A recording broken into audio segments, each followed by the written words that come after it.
पाक भारत मामलात बहुत करीब से देख रहे हैं।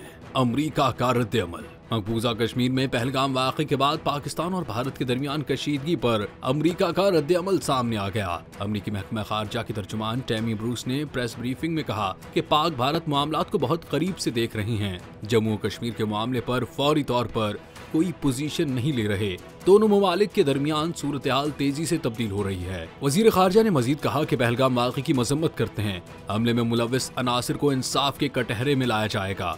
उनका कहना था कि हम उन लोगों के लिए दुआगो हैं जिनके अजीज इस वाक़े में मारे गए और जख्मी अफराद के जल्द सेहतयाब होने के लिए दुआगो हैं।